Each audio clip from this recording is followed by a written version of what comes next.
strogiylik yo'qda. Bitta abitga o'tiradi, 4 bo'ladi soat. Birda o'tirgan.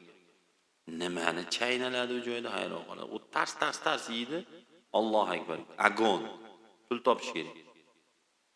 Chunki dadaga $6100 hajga kim to'laysiz? Dadangizga men to'lamayman-ku. Mani onamga siz to'lamaysiz-ku. $6100 bu yilgi to'lov. 70 million. Ota-onangiz bo'lsa $12200.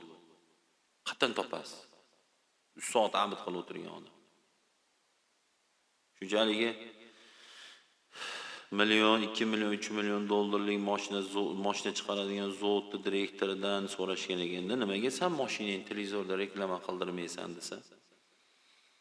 Mani xaridorlarim televizor ko'rmaydi, shuning uchun menga hojat yo'q televizorga chiqishda. Ha, nimaga uni deyapsan desa, chunki televizor ko'radigan odam meni mashinamni ola olmaydi degan ekanda.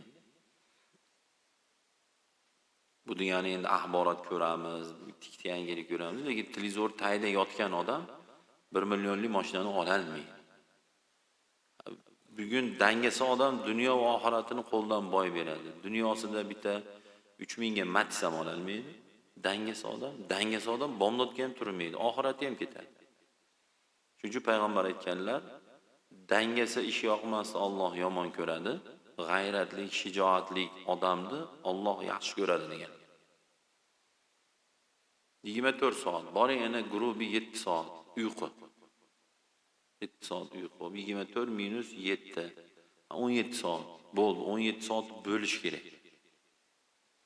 1 soat sport zal, 1 soat basen, o'rtog'imni to'yi 3 soat, kitob 1 soat, internet 1 soat, tog'ami, amakim, xolamni, ammamni ko'rganim boraman 3 soat. 3 plus 3, 6 plus 2, 8 plus 1, 9. Ashunaqal 14 soat bo'lish kerak. Uning ichida sport zal bo'lsin, basen bo'lsin.